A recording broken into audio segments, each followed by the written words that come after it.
জাহান্নাম প্রচন্ড ক্ষুধার্ত হয়ে গেছে, জাহান্নাম প্রচন্ড রাগান্বিত হয়ে গেছে। জাহান্নামকে তোমরা পিছনে নিতে পারবা না, পিছনে নিতে পারবা না। এরে ফিরিস্তারা শোনো শোনো শোনো, ওই দেখো হাসরে মাঠের এক কর্নারে কুদরতি একটা পাতিলের ভিতরে, কুদরতি একটা বর্তনের ভিতরে আমি আল্লাহ এক জাতীয় পানি জমা করে রাখছি, পানি জমা করে রাখছি। ওই পাতিল থেকে, ওই কুদরতি বর্তন থেকে এক মুষ্টি পানি এনে জাহান্নামে গায়ে সেটা দিয়ে দাও, একবার জাহান্নাম পিছনে চলিয়া যাবি। এরে আমার বন্ধু, আমার ভাইরা, জিবরাইল আলাইহিস সালাতু ওয়াস সালাম ওই কুদরতি পাতিল থেকে, বর্তন থেকে এক মুষ্টি পানি আনিয়া জাহান্নামে গায়ে সেটা দিবি। জাহান্নামে গায়ে সেটা দিতে দেরি হবে, জাহান্নাম পিছনে যাইতে দেরি হবে না। একটা পর্যায়ে ফেরেশতারা ডাক দিয়ে বলবে আল্লাহ, পড়েন না আল্লাহু আকবার, আর একটু জবান খুলে পড়েন আল্লাহু আকবার। আল্লাহকে একটি ডাক দেন, ওগো আল্লাহ, ইয়া আল্লাহ, ইয়া আল্লাহ। এই আমার বন্ধু, আমার ভাইরা রে, ফেরেশতারা জিজ্ঞাসা করবে, ওগো আমার আল্লাহ, আমরা 1,40,000 ফেরেশতারা পারি নাই জাহান্নামকে পিছনে টেনে নিতে। আমাদের 1,40,000 ফেরেশতাদের শিকলগুলা ঠাস ঠাস করিয়া সিরিয়া বিরিয়া ফেলছে, জাহান্নাম চুল পরিমাণ সরে নাই। ওগো আল্লাহ, এটা কেমন পানি, কেমন পানি, কেমন পানি, যে পানি দেওয়ার সাথে সাথে জাহান্নাম পিছনে চলিয়া গেছি। ওগো আল্লাহ, এটা কি আবে হায়াতের পানি, না এটা জমজমের পানি, না এটা হাউজে কাউসারের পানি? আমার আল্লাহ ডাক দিয়ে বলবে, ফেরেশতারা শোনো, এটা আবে হায়াতের পানি না, এটা জমজমের পানিও না, এটা হাউজে কাউসারের পানিও না। এটা কোন পানি? এরে আমার ফেরেশতারা শোনো শোনো শোনো, রায়পুরা দাঁতা কান্দা কান্দা পাড়া আল্লাহ যুব সমাজের উদ্যোগে যে মাহফিল হয়েছিল, এই মাহফিলের ভিতরে আমার কিছু আশিকিন, জাকিরিন, মুহিবিন, বান্দা বান্দিরা জান্নাত জাহান্নামের কথা শুনিয়া, জাহান্নামের ভয় অন্তরের ভিতরে ঢুকাইয়া, নবীজির মহাব্বত অন্তরের ভিতরে ঢুকাইয়া চোখের পানি ফেলাইছে। আমি আল্লাহ সেই পানি বৃথা যাইতে দেই নাই, আমি আল্লাহ সেই পানিগুলা কুদরতি ভাবে জমা করে রাখছি। আজকে কঠিন বিভীষিকাময় অধ্যায়ের জন্য, আমি আজকে কঠিন বিভীষিকাময় অধ্যায়ের ভিতরে প্রয়োগ করার জন্য আমি আল্লাহ জমা করে রাখছি।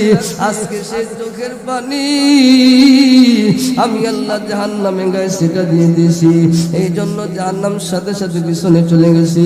এ বন্ধু, একটা পর্যায়ে আমার আল্লাহ বন্ধুকে ডাক দেয়া বলবি, ওগো আমার আল্লাহ, জাহান্নাম কি পিছনে গেছেনি? আল্লাহু আকবার, আল্লাহু আকবার। আল্লাহ রাব্বুল আলামিন ডাক দিয়ে বলবে, হাবিব আমার, আপনি মাথাটা উঠান, উঠান, উঠান, আপনি দেখেন জাহান্নাম পিছনে চলে গেছে। একটা পর্যায়ে আমার আপনার মায়ার নবী মাথা মুবারক সিজদা থেকে উঠাবি। একটা পর্যায়ে আমার আপনার মায়ের নবী দৌড়ায় দৌড়ায় মিজানের পাল্লায় চলিয়া যাবে, আবার ফুলসিরাতের ফুলে চলিয়া যাবে। এরে আমার বন্ধু, আমার আপনার মায়ের নবী দৌড়ায়া মিজানের পাল্লায় যায়, দেখবি উম্মতের পাল্লা বার হয় কিনা হালকা হয়, আবার ফুলসিরাতের ফুলে দৌড়ায় যাবি, আহারে আমার উম্মতেরা কাটিয়া কাটিয়া জাহান্নামে পড়ে যায় কিনা। এরে আমার বন্ধু, বুঝে যদি থাকেন তাহলে বলবেন, যে নবী মরণের সময় আমাদেরকে ভুলে নাই, আহারে হাসরের মাঠটা আমাদেরকে ভুলবে না।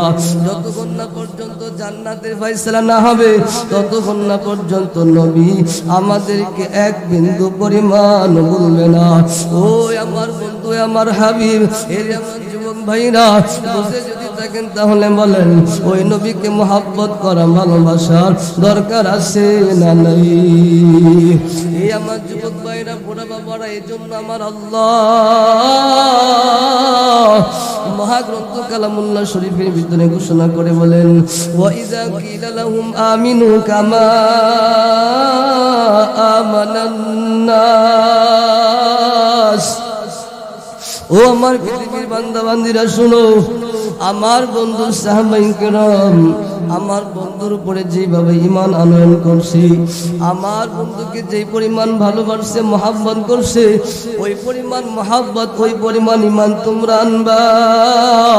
এর আমার বন্ধু আমার ভাইরা, আল্লাহ নবী বিশ্ব নবী রাহমাতুল লিল আলামিন বলেন, এর আমার উম্মতেরা শোনো, আমার সাহাবায়ে কেরাম আমার প্রতি কি পরিমাণ ঈমান আনছে, কি পরিমাণ ঈমান আনছে, সেই পরিপ্রেক্ষিতে আমার আপনার মায়ার নবী সাহাবায়ে কেরাম দেখে ডেকে ডেকে বলে, সাহাবীরা একটা পর্যায়ে উম্মতদেরকে ঘোষণা করে গিয়েছেন, আমার কোন উম্মতেরা আমার সাহাবীদের ভিতরে আপনার চাইতে আপনা একটা সাহাবীকে কেউ যদি অনুকরণ করি, ওই লোকটা নিঃসন্দেহে জান্নাতে চলে যাবে। সুবহানাল্লাহ। এরে আমার বন্ধু আমার ভাইরা, সাহাবায়ে কেরাম কি পরিমাণ ভালোবাসে, কি পরিমাণ মহব্বত করছে, এই জন্য সাহাবায়ে কেরামের কথা কোরআনে আসছে। আমার আল্লাহ ডাক দিয়ে কয়, রাদিয়াল্লাহু আনহুম ওয়া রাদু আন। এর পৃথিবীবাসী শোনো শোনো শোনো, আমার বন্ধু সাহাবায়ে কেরামের উপরে আমি আল্লাহ এই পরিমাণ রাজি খুশি হইয়া গিয়েছি, কিয়ামত পর্যন্ত আমি আল্লাহ তাদের প্রতি রাজি খুশি হইয়া গেছি, তোমরাও তাদের প্রতি রাজি খুশি হইয়া যাইবা। এ বন্ধু এমনি এমনি তারা এত দামি হয় না, এত মর্যাদাশীল হয় নাই, এমনি এমনি এত সম্মানিত হয় নাই। কত সাহাবায়ে কেরাম নবীকে ভালোবাসতে যাইয়া জীবন দিয়েছে, ঘর দিয়েছে, বাড়ি দিয়েছে, স্ত্রী সন্তান সব কিছু ছাড়িয়া ছাড়িয়া ছাড়িয়া নবীর পিছনে দৌড়ায় দৌড়ায় দৌড়ায়। এমনি তারা এত দামি হয় না, এত দামি হয় নাই। আহারে সাহাবায়ে কেরাম কি পরিমাণ নবীকে ভালোবাসতো, কি পরিমাণ মহব্বত করতো। শোনেন শোনেন শোনেন, আমার আপনার মায়ার নবী মসজিদে নববীর ভিতরে সমস্ত সাহাবায়ে কেরামদেরকে নিয়ে পরামর্শ করতেছে, ওগো আল্লাহ, পড়েন না আল্লাহু আকবার। আমার আপনার মায়ার নবী সমস্ত সাহাবায়ে কেরামদেরকে নিয়ে মসজিদে নববীর ভিতরে পরামর্শ করতেছি। সমস্ত সাহাবায়ে কেরাম চলে আসছে, আমার আপনার মায়ার নবী যেখানে বসা, ওইখান থেকে বসা থেকে ডানে একবার তাকায়, বামে একবার তাকায়, আবার সামনে তাকায়। নবীজির চোখ মোবারক গড়িয়ে গড়িয়ে কাকে যেন তালাশ করতেছি। একটা পর্যায়ে কয়েকজন সাহাবী এই বিষয়টা লক্ষ্য করে দেখিল, আহারে মায়ার নবী, দয়াল নবী কাউকে মনে হয় তালাশ করতেছে, কাউকে মনে হয় খুঁজতেছে। এরে আমার বন্ধু কি পরিমাণ ভালোবাসছে, মহব্বত করছে। নবীজি চোখ ঘুরাইলে বুঝি নবীজি কাকে তালাশ করতেছে, কাকে খুঁজতেছে। একটা পর্যায়ে ডান দিক থেকে হযরত আবু বকর সিদ্দিক রাদিয়াল্লাহু তাআলা আনহু দাঁড়ায় গেল, ইয়া রাসূলুল্লাহ, ইয়া হাবিবাল্লাহ, ও নবীজি আপনি কাকে যেন তালাশ করতেছেন? আমি তো মনে করতেছি আপনি আমি আবু বকরকে তালাশ করতেছেন, এই জন্য আমি ডান দিক থেকে দাঁড়ায় গেলাম। ওগো নবীজি আপনি কি আমাকে তালাশ করতেছেন? বলে না না, আমি তোমাকে তালাশ করি না, তোমাকে তালাশ করি না। বাম দিক থেকে হযরত ওমর রাদিয়াল্লাহু তাআলা আনহু দাঁড়ায় গেল। এ বন্ধু শোনো শোনো শোনো, সাহাবায়ে কেরাম কি পরিমাণ মহব্বত করছে, কি পরিমাণ ভালোবাসছে নবীকে। এমনি আশিক রাসূল হয় নাই, এ বন্ধু এমনি আশিক রাসূল হয় নাই। একটা পর্যায়ে বাম দিক থেকে হযরত ওমর দাঁড়ায় বলতে আসে, ওগো নবীজি আমি ওমর মনে করিলাম আমাকে মনে হয় তালাশ করতেছেন। আল্লাহ নবী ডাক দেয়, ওমর না না, আমি তোমাকে তালাশ করি না, আমি আবু বকরকে তালাশ করি না। সামনের দিক থেকে হযরত উসমান রাদিয়াল্লাহু তাআলা আনহু, হযরত আলী রাদিয়াল্লাহু তাআলা আনহু দাঁড়ায় গেল। এই দুইজন সাহাবী ডাক দিয়ে বলতেছি, ইয়া রাসূলুল্লাহ, ইয়া হাবিবাল্লাহ, ও নবীজি তাহলে কি আপনি আমাদেরকে তালাশ করেননি? আমার আপনার মায়ার নবী সাহাবায়ে কেরামদেরকে ডেকে ডেকে বলে, এরে আমার সাহাবীরা শোনো শোনো শোনো, আমি তোমাদের কাউকে তালাশ করি না, কাউকে খুঁজি না, কিন্তু তোমরা সবাই চলে আসলা। আমার একজন প্রিয় সাহাবী, আমার একজন আশিক রাসূল প্রিয় সাহাবী, আমার একজন কালো সাহাবী, যে নাকি আমাকে অত্যন্ত ভালোবাসে, অত্যন্ত মহব্বত করি, আমার ওই সাহাবীকে আমি তালাশ করতে আসি। ওই সাহাবী এখনো আসে না, এখনো আসে নাই। একটা পর্যায়ে সাহাবায়ে কেরাম বলতেছে, ইয়া রাসূলুল্লাহ, ইয়া হাবিবাল্লাহ, ও নবীজি ওই সাহাবীর নাম আপনি বলেন, আমরা তাকে বাড়ি থেকে ধরে নিয়ে আসবো, আপনার সামনে এনে হাজির করবো। একটা পর্যায়ে নবী আমার সাহাবাই কারামের সাথে কথোপকথন করতেছে, কথাবার্তা বলতেছে। আর কিছুক্ষণ পরে দেখতে আসে মসজিদের নববীর দরজার সামনে কে যেন আসিয়া দুকরে দুকরে কান্না করতে আসে। আমার আপনার মায়ার নবীর নজর করিয়া দেখে যেই সাহাবীকে তালাশ করতেছিল, যেই সাহাবীকে খুঁজতেছিল, ওই সাহাবী হযরত সাদ সালবী রাদিয়াল্লাহু তাআলা আনহু মসজিদের নববীর দরজার সামনে আসিয়া দরজার কিনারায় দাঁড়াইয়া দুকরে দুকরে কান্না করতে আসি। একটা পর্যায়ে আমার আপনার মায়ার নবী জিজ্ঞাসা করে, সাহাবী এরে আমার সাদ সালবী, তুমি কেন কান্না করো, কেন কান্না করো, কেন কান্না করো, বলো বলো। একটা পর্যায়ে হযরত সাদ সালবী রাদিয়াল্লাহু তাআলা আনহু আমার আপনার মায়ার নবীকে কান্না দ্রুত কণ্ঠে ডেকে ডেকে বলতেছে, ইয়া রাসূলুল্লাহ, ইয়া হাবিবাল্লাহ, গো নবীজি, তার আগে আমি আপনার কাছে জানতে চাই, নবী গো, আমি কালো হয়ে জন্ম নিয়েছি, আবার গরিব ফ্যামিলির ভিতরে জন্ম নিয়েছি। ওগো নবীজি, আপনি বলেন এতে আমার কোনো অন্যায় অপরাধ আছে কিনা? আমার আপনার মায়ের নবী সান্ত্বনা বাণী শোনায় যায়। এই সাহাবীকে সান্ত্বনা দেওয়ার জন্য বলে, এরে আমার সাহাবী, শুনো শুনো শুনো, তুমি কালো হয়ে জন্ম নিয়েছো, আবার অত্যন্ত গরিব ফ্যামিলির ভিতরে জন্ম নিয়েছো, এতে তোমার কোনো অপরাধ নাই, তোমার কোনো অন্যায় নাই। আমার আল্লাহ যা ভালো মনে করেছেন তাই তোমাকে করেছেন। এই কথা বলার সাথে সাথে আল্লাহ নবীর এই সাহাবী ডাক দিয়া বলতে আসে, ইয়া রাসূলুল্লাহ, ইয়া হাবিবাল্লাহ, গো নবীজি, তাহলে আমি আপনার কাছ থেকে জানি, ও গো নবীজি, মদিনার মানুষেরা আমাকে পাগল কেন বলে? আমি বিবাহ করতে গিয়েছিলাম, আমাকে মেয়ে দেখাবে দূরের কথা, আমাকে দূর দূর করে দাঁড়ায় দিয়েছি। ও গো নবীজি, শুধু আমাকে দূর দূর করে দাঁড়ায় দেয় নাই, আমার পেছনে ছোট ছোট বাচ্চাদেরকে লেলিয়ে দেওয়া হয়েছে। এই ছোট ছোট বাচ্চারা হাতের ভিতরে ছোট ছোট পাথর নিয়া আমার শরীরের দিকে নিক্ষেপ করে, ওগো নবী, যে পাথরের আঘাতে আঘাতে আমার শরীর ফোটা হয়ে গেছে। একটা পর্যায়ে আমার আপনার মায়ের নবী ডাকতে কয়, সাদে সালবী রে, জামাটা তুমি উপরে উঠাও, আমি একটু দেখতে চাই, দেখতে চাই। আল্লাহ নবী এই সাহাবী জামাটা আস্তে করে উপরে উঠাইলো, উপরে উঠাইলো। আমার আপনার মায়ের নবী নজর করিয়া দেখে এই সাহাবীর পুরাটা শরীর ক্ষত বিক্ষত হয়ে গেছে, ক্ষত বিক্ষত হয়ে গেছে। আহারে, একটা পর্যায়ে নবী আমার অনেক কষ্ট পাইলেন। নবী আমার ডাক দিয়া কয়, সাহাবী রে, তুমি কি বিবাহ করতে চাও? নি বলে, হা হা, বিবাহ করতে চাই।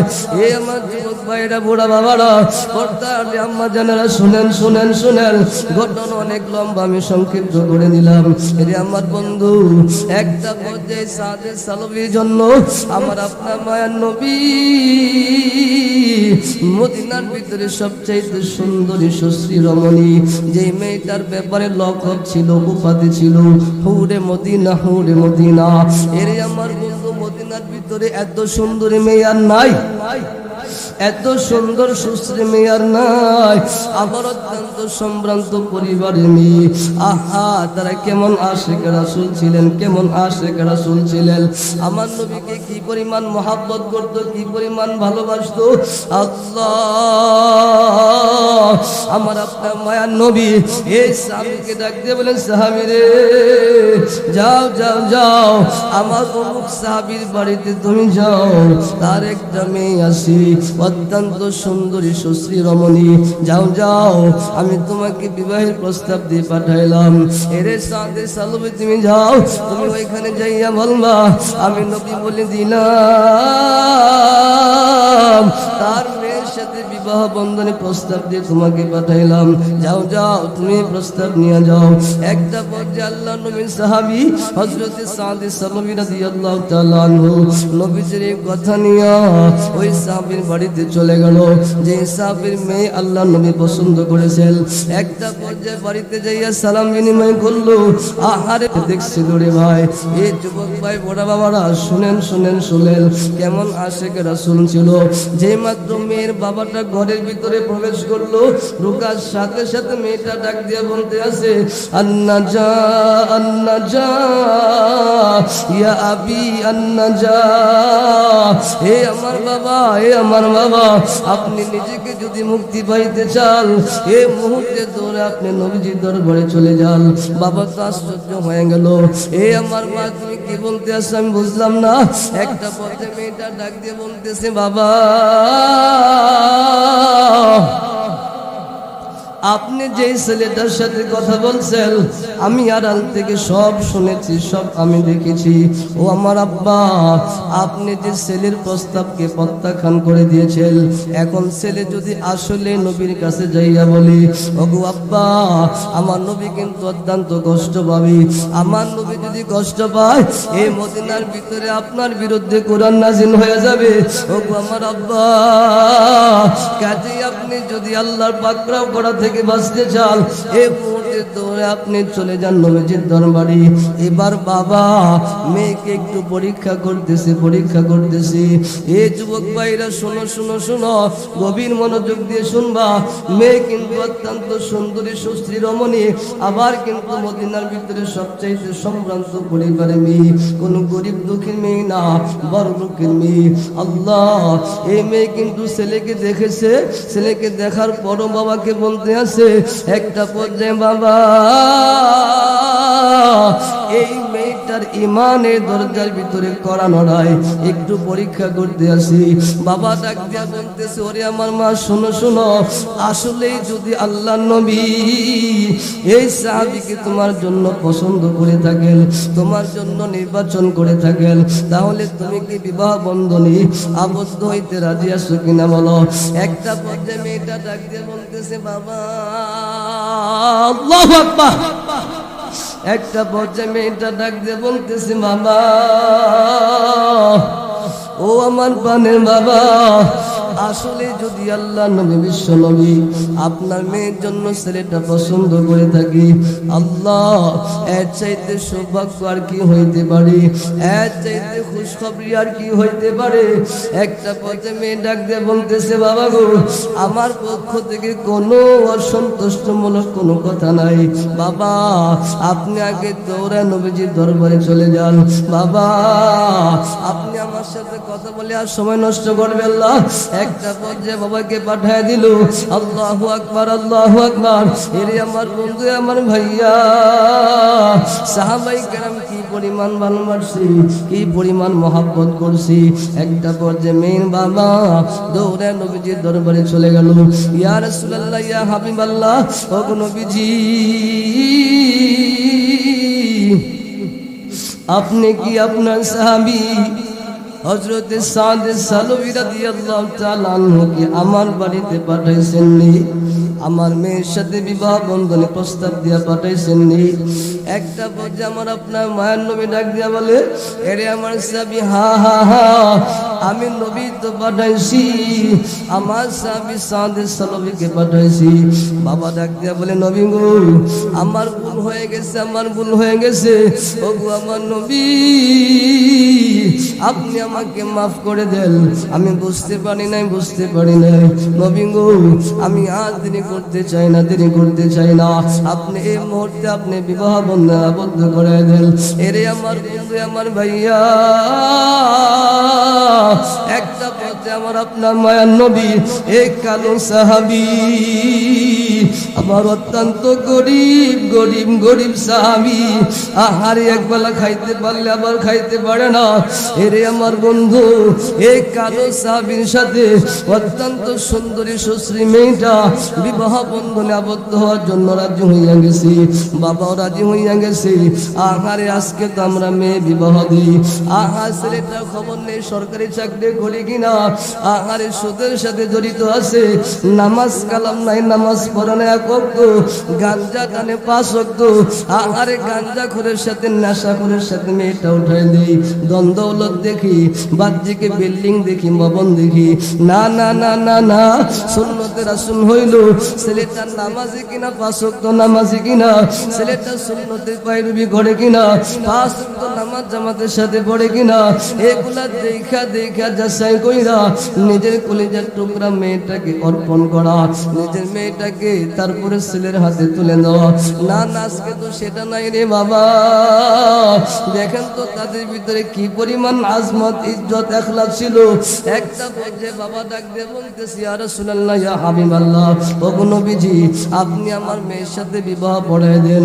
আমার বন্ধু একটা পর্যায়ে আমার আপনার মায়ার নবী হযরতে সাদে সালবী রাদিয়াল্লাহু তাআলা আনহুকে ডেকে ডেকে বলতেছে, হে সাদে সালবী,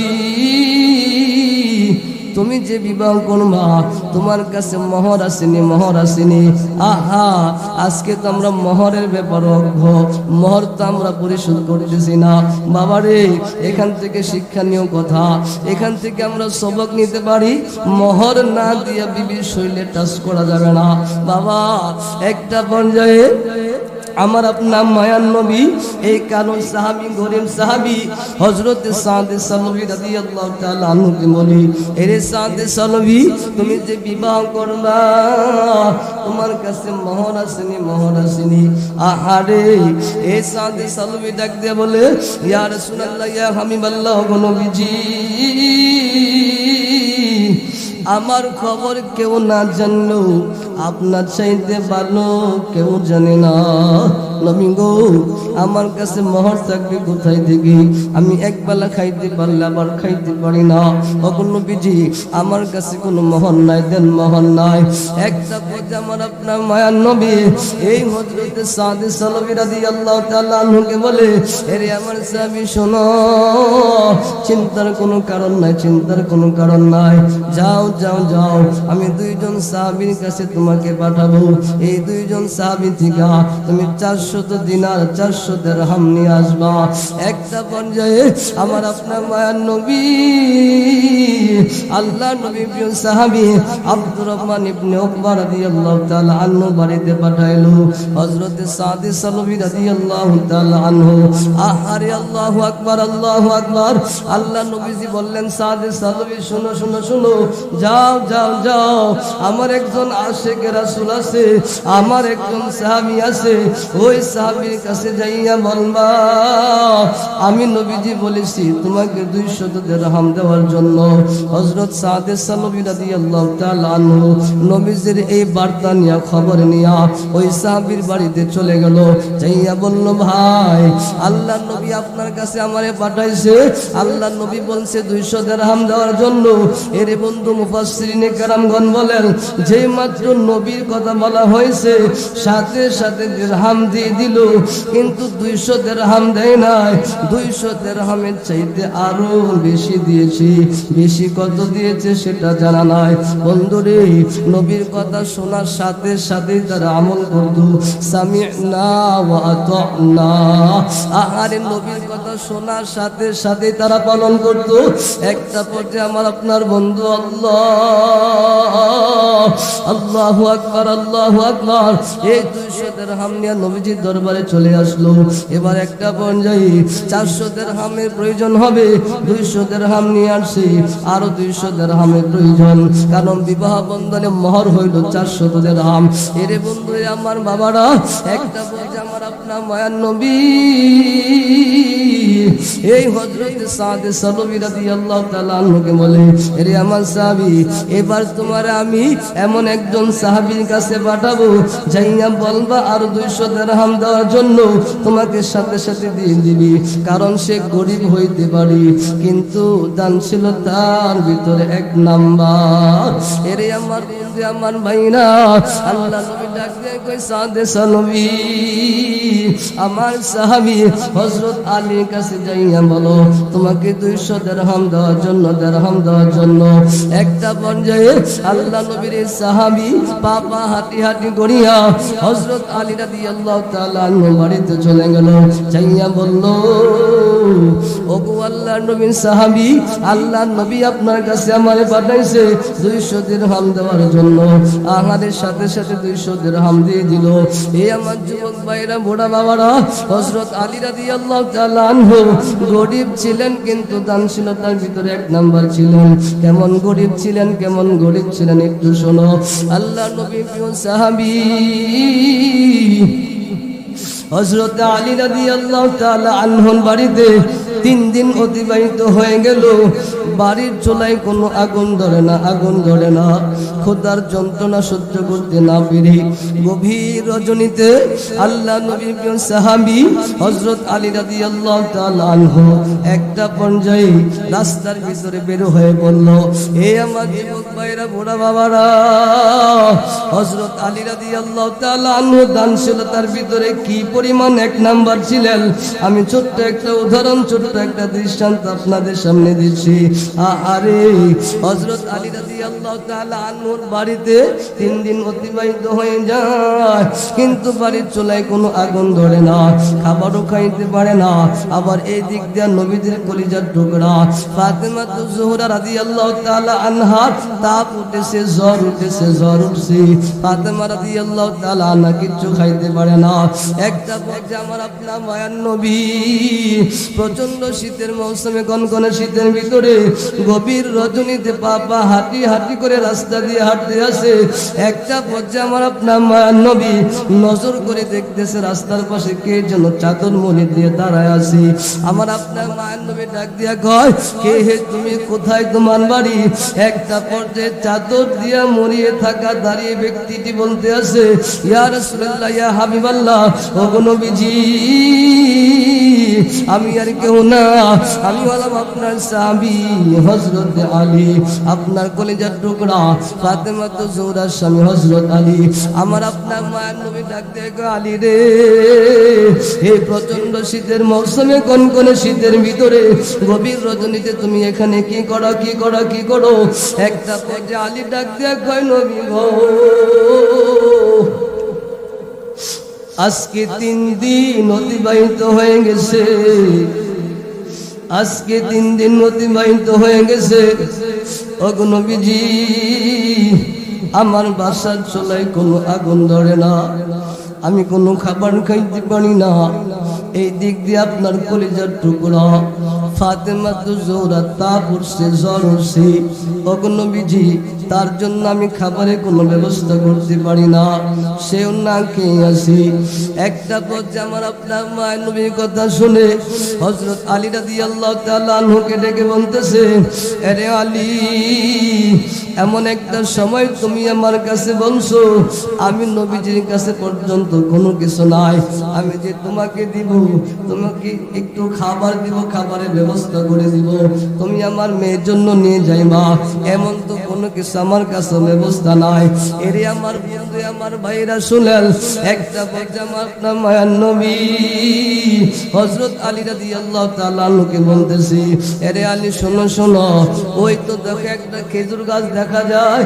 এ বন্ধু, দিলের কানটা লাগায় শুনেন। আমার আপনার মায়ের নবী ডাক দিয়ে কয়, আলী রে, ওই তো দেখো একটা খেজুর গাছ দেখা যায়, ওই খেজুর গাছকে তুমি যাইয়া বলো তোমাকে খেজুর দেওয়ার জন্য খেজুর দিবি। বন জঙ্গল চিনল আমার নবীকে, বন জঙ্গলে পশু পাখিরা চিনল, গাছপালারা চিনল, কিন্তু আমরা মানুষ হইয়া চিনলাম না। হযরত আলী রাদিয়াল্লাহু তাআলা আনহু একটা পর্যায়ে আমার বন্ধু, আমার ভাইয়া, নবীজির কথা মতো হযরত আলী রাদিয়াল্লাহু তাআলা আনহু একটা পর্যায়ে ওই খেজুর গাছের কিনারায় চলে যাবি।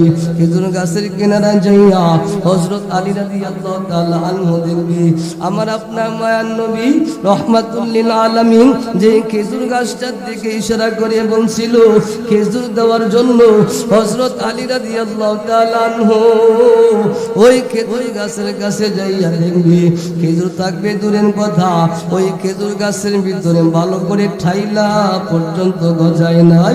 একটা পর্যায়ে হযরত আলী রাদিয়াল্লাহু তাআলা আনহু রিটার্ন আবার নবীজির কাছে চলে আসবে, ইয়া রাসূলুল্লাহ, ইয়া হাবিবাল্লাহ, ওগো নবীজি, বেয়াদবি মাফ করবেন, মার্জনা করবেন। ওগো নবীজি, আপনি যে খেজুর গাছটার দিকে ইশারা করে পাঠাইলেন, আমি তো যাইয়া দেখি ওই খেজুর গাছের ভিতরে খেজুর থাকবে দূরের কথা, ভালো করে ঠাইলা পর্যন্ত গজায় নাই, ভালো করে পাতা পর্যন্ত গজায় নাই। ওগো নবীজি, খেজুর তো এই গাছের ভিতরে নাই। একটা পর্যায়ে আমার আপনার মায়ার নবী দ্বিতীয়বার ডাক দিয়া বলবে, এরে আলী, যাও যাও যাও, ওই খেজুর গাছকে পুনরায় যাইয়া বলো তোমাকে খেজুর দেওয়ার জন্য খেজুর দিবি। একটা পর্যায়ে হযরত আলী রাদিয়াল্লাহু তাআলা আনহু দ্বিতীয়বার আবার খেজুর গাছটার দিকে যাবে। আল্লাহ, ওই খেজুর গাছকে যাইয়া বলবে, এরে খেজুর গাছ, খেজুর গাছ, আল্লাহ নবী বলছে তোমাকে খেজুর দেওয়ার জন্য, খেজুর দেওয়ার জন্য। বলার সাথে সাথে খেজুর দিয়া দিবি। একটু জোরে সুরে পড়া যাবে কি সুবহানাল্লাহ? এরে আমার বন্ধু, আমার ভাইরা, ঘটনা অনেক লম্বা, আমি সংক্ষিপ্ত করে দিলাম। একটা পর্যায়ে আমার আপনার মায়ার নবী, এ বন্ধু মনে আসেনি, মনে আসেনি, আমার দিকে তাকান। আমার আপনার মায়ার নবী এই যে হযরতে সাদ সালবী রাদিয়াল্লাহু তাআলা আনহুকে সুন্দরী সুশ্রী মেয়ের সাথে বিবাহ বন্ধনে আবদ্ধ করা দিল। 400 দিরহাম যুদ্ধ করে আহার সুন্দরী সুশ্রী মেয়ের সাথে এই গরিব সাহাবী হযরতে সাদ সালবী রাদিয়াল্লাহু তাআলা আনহুর সাথে বিবাহ বন্ধনে আবদ্ধ করায় দিল। একটা পর্যায়ে আমার আপনার মায়ার নবী সর্বশেষ বিবাহ পড়াইয়া 200 দিরহাম দিয়ে দিল। আর বলল, সাহাবীরে, এই 200 দিরহাম দিয়া তুমি তোমার বিবির জন্য কসমেটিক করবা, বাজার থেকে তোমার বিবির জন্য কসমেটিক করে নিয়ে আসবা। আমার বন্ধু, আমার ভাইরা, অত্যন্ত কালো সাহাবী, আবার অত্যন্ত গরিব সাহাবী, বিবাহ করেছে সবচাইতে সম্ভ্রান্ত পরিবারের ভিতরে, আবার অত্যন্ত সুন্দরী সুশ্রী মেয়ে বিবাহ করেছে। আমার ভাইয়া, মনে কত বড় আনন্দ, কত বড় আনন্দ। আবার নবীজি নিজেই 200 দিরহাম দিয়েছে বিবির জন্য কসমেটিক করার জন্য। এই 200 দিরহাম নিয়ে বাজারে চলে গেল কসমেটিক করার জন্য। যেই মাত্র এই আল্লাহর আশিক রাসূল, আল্লাহ নবীর সাহাবী বাজারে চলে গেছে বিবির জন্য কসমেটিক করার জন্য। এমন সময় বাজারের ভিতরে একজন ঘুষক আইসা কে যেন বলতে আসে, এই বাজারের ভিতরে কে আছো? এই বাজারের ভিতরে নবীজির আশিক কে আছো? কাফেররা যুদ্ধের ময়দানে যুদ্ধ লেগে গেছে, আমার আপনার মায়ার নবীর সাথে কাফেররা যুদ্ধ লাগিয়ে গেছে। কে আছো, কে আছো? এই বাজারের ভিতরে নবীদের আশিক কে আছো? যাও যাও যাও, কাফেরের বিরুদ্ধে যুদ্ধের ভিতরে লেগে যাও। এই আমার বন্ধু, এই খবর, এই আওয়াজ যখন এই সাহাবীর কর্ণকহরে পৌঁছে গেল, একটা পর্যায়ে সাহাবী কিসের বিবি, কিসের সুন্দরী, কিসের সুশ্রী, আল্লাহ, এই তো নবীজি 200 দিরহাম দিয়েছিল বিবির জন্য কসমেটিক করার জন্য। এই 200 দিরহাম দিয়া বিবির জন্য কসমেটিক করে নাই, কিছু দিরহাম দিয়া একটা তরবারি ক্রয় করেছে, আর কিছু দিরহাম দিয়া একটা ঘোড়া ক্রয় করেছে, আর কিছু দিরহাম দিয়া কালো কাপড় ক্রয় করেছে। একটা পর্যায়ে কালো কাপড় দিয়া পায়ের তালু থেকে নিয়ে মাথার তালু পর্যন্ত ডাকিয়ে আনিছে। একটা পর্যায়ে ঘোড়ার উপরে আরোহণ হইয়া গেছে। একটা পর্যায়ে ভাইয়া আল্লাহু আকবার পড়েন, একটা পর্যায়ে কাফেরের সাথে যুদ্ধ করার জন্য যুদ্ধের ময়দানের দিকে ছুটে চলে গেল। আহারে, মনে কত বড় আনন্দ ছিল। মদিনার সবচাইতে সুন্দরী সুশ্রী মেয়ে বিবাহ করেছে, আবার সবচাইতে সম্ভ্রান্ত পরিবারে বিবাহ করেছে। বিবির সাথে সময় দিবে, কিন্তু না না না, যেই মাত্র নবীজির সাথে যুদ্ধের কথা চলে আসছে, কিসের বিবি, কিসের সুন্দরী, কিসের সুশ্রী, না না না, কিসের বাড়ি, কিসের ঘর, আমার নবীর সাথে কাফেররা যুদ্ধ করবে, এই দিক দিয়ে আমি আমার বিবি নিয়ে রঙ্গ করবো, না না হতে পারে না। আমি কেমন আশিক রাসূল হইলাম, না না না। একটা পদে আশিক রাসূল তো ওরা যুদ্ধের ময়দানে চলে গেল, কাফেরদের সাথে যুদ্ধ করতেছে। আমার আপনার মায়ের নবী নজর করিয়া দেখে কালো কাপড় দিয়ে ঢাকা, কাফেরদের সাথে যুদ্ধ করতেছে। আমার আপনার মায়ের নবী সাহাবাই কেরাম ডেকে বলতেছি, এরে আমার সাহাবীরা শোনো, ওই তো দেখা যায়, দেখো কালো কাপড় দিয়ে ঢাকা, আমার পক্ষধারী হইয়া কাফিরের বিরুদ্ধে যুদ্ধ করতে আসে, এটা কে কে চিনতে পারো কিনা? আমার আপনার মায়ের নবী সাহাবাই কেরামদেরকে ডেকে বলে, এরে আমার সাহাবীরা, এটা যদি আমার কোন সাহাবী হইতো, কালো কাপড় দিয়ে ঢাকার কথা না। আল্লাহর পক্ষ থেকে যদি কোনো ফেরেশতা হইতো, তারপরে তো কালো কাপড় দিয়ে ঢাকার কথা না। তাহলে এটা কে কে কে? আমার আপনার মায়ের নবী নজর করিয়া তাকায় রইছে। কিছুক্ষণ পরে কাফের আক্রমণিত হইয়া এই হাতটা, ডান হাতটা যখন ক্ষত বিক্ষত হইয়া যায়, কালো কাপড় যখন টুকরা টুকরা হইয়া যায়, রক্তে যখন রঞ্জিত হইয়া যায়, একটা পর্যায়ে গুড়া থেকে জমিনের ভিতরে যখন পড়ে যায়, যেই মাত্র আমার আপনার মায়ের নবী কালো হাতটা দেখলো, আমার আপনার মায়ের নবী দেখার সাথে সাথে চিনিয়া ফেলছে। একটা পর্যায়ে সাহাবায়ে কেরামদেরকে ডাক দিয়া বলতেছে, সাহাবীরা, এ আর কেউ না এ হলো আমার পাগলা প্রেমিক সাহাবী হযরতে সাদ সালবী। এরে আমার সাহাবীরা, আমার সাদ সালবীকে কাফের আক্রমণ করেছে, এই তো গোড়া থেকে জমিনের ভিতরে পড়ে গেছে। আমার সাহাবীকে আমার কোলে নিয়ে আসো। একটা পর্যায়ে এই তো সাদ সালবী রাদিয়াল্লাহু তাআলা আনহুকে নবীজির রাত মুবারকের উপরে শোয়া দিলেন। এরে আমার যুবক ভাইরা, শোনো না, একটা পর্যায়ে নবীজির রাত মুবারকের উপরে শোয়া দিলেন। আল্লাহ, আমার আপনার মায়ের নবী কান্না করতে আছে। আমার নবীজির চোখ মুবারক দিয়ে পানি পড়িয়া এই সাহাবীর গালের ভিতরে পড়ে গেছে। এই সাহাবী ডাক দিয়ে বলে, নবী গো, আপনি কেন কান্না করতেছেন? আমি কি জান্নাতে যাব না? আমার আপনার মায়ের নবী ডাক দিয়ে কই, সাদে সালবী রে, এই মুহূর্তে তুমি যদি দুনিয়ার জমিন ছেড়ে বিদায় নিয়ে চলে যাও, আমি নবীজি কসম খায়া বললাম, তোমার জন্য সাথে সাথে জান্নাতের 8টি দরজা খুলে দেওয়া হবে। আরে সাদে সালবী, আমি না তোমাকে বিবাহ পড়ায় দিয়েছিলাম, তুমি কেন এই যুদ্ধের ময়দানে আসলা? আমার বন্ধুগণ, আমার ভাইরা, নবী আমার এই সাহাবীর সাথে কথোপকথন করতেছে, কথাবার্তা বলতেছে। একটা পর্যায়ে সাহাবী দুনিয়ার জমিন ছেড়ে বিদায় নিয়ে চলে গেল। আমার আপনার মায়ের নবী কান্না করতেছি, আবার কিছুক্ষণ পরে মুস্কি হাসতেছি, আবার কিছুক্ষণ পরে চেহারাটা ফিরায় নিল। উপস্থিত সাহাবায়ে কেরাম জিজ্ঞাসা করে, ইয়া রাসূলুল্লাহ, ইয়া হাবিবাল্লাহ, ও নবীজি, বেয়াদবি মাফ করবেন, মার্জনা করবেন। ও গো নবীজি, আমরা আপনাকে প্রথমে দেখেছি আপনি কান্না করেছেন, তারপরে আপনাকে দেখলাম আপনি চেহারা ফিরিয়ে নিলেন, তারপরে আপনাকে দেখলাম আপনি মুস্কি হাসছেন। ও গো নবীজি, কারণটা কি জানতে পারিনি? আমার আপনার মায়ের নবী ডাক দিয়ে কইন, সাহাবীরা, আমি প্রথমে কান্না করেছিলাম আমার এই সাহাবী প্রেম ভালোবাসা দেখিয়া, আমার প্রতি মায়া মহাব্বত দেখিয়া আমি নবীজি কান্না করেছিলাম। দ্বিতীয়বার এই জন্য আমি হাসছি, আমার এই সাহাবী দুনিয়া থেকে বিদায় নিতে দেরি হয়েছে। আমি দেখতেছি জান্নাতের হুর গিলমানরা আমার এই সাহাবীকে আহলান সাহলান দেওয়ার জন্য তারা ভিড়াভিড়ি করতেছে, তারা টানায় লাগাই দিছে। তৃতীয়বার চেহারা এই জন্য ফিরাই নিলাম, তারা যে পারাপারি করতে আছে, তারা যে হানাহানি করতে আছে, এই জন্য জান্নাতি হুরদের কাপড় উপরে উঠে গেছে।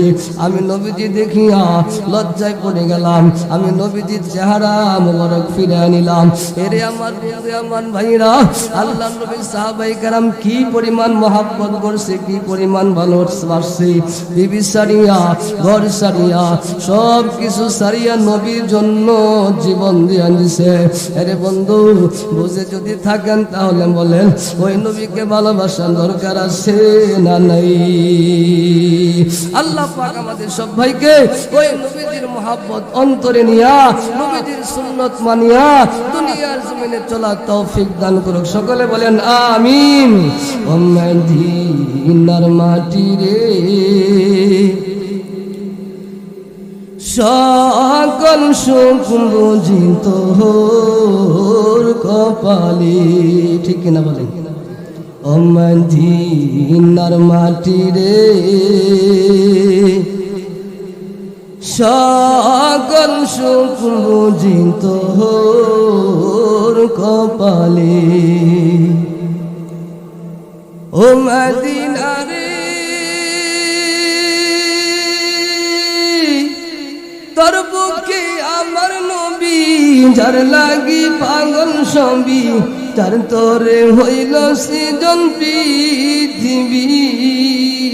কদি আমি সারাক্ষণে কখন যাব সেখানে, কদি আমি সারাক্ষণে কখন যাব সেখানে। সহে না আর পরাণে। ও মদিনার মাটি রে, সকল সুখ বুঝি তোর কপালে। ও মদিনা রে,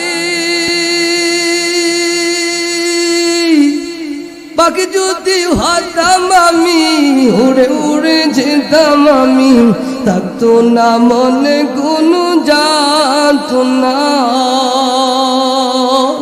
দেহে নাই পাখায় আমার, সাথে নাই টাকায় আমার। দেহে নাই পাখায় আমার, সাথে নাই টাকায় আমার। কি করে যাব ও মদিনা? ও মদিনার মাটি রে, সকল সুখ বুঝি তোর কপালে। ও মদিনা রে, তোর কাছে গেলে আমি কত সুখী হতাম জানি। কি করে বুঝাবো তোমাকে? রওজা মুবারক দেখে নবীজিকে সালাম দিয়ে, রওজা মুবারক দেখে নবীজিকে সালাম দিয়ে, বলিতাম মনের ভাষণারি। ও মদিনার মাটি রে, সকল সুখ বুঝি তোর কপালে।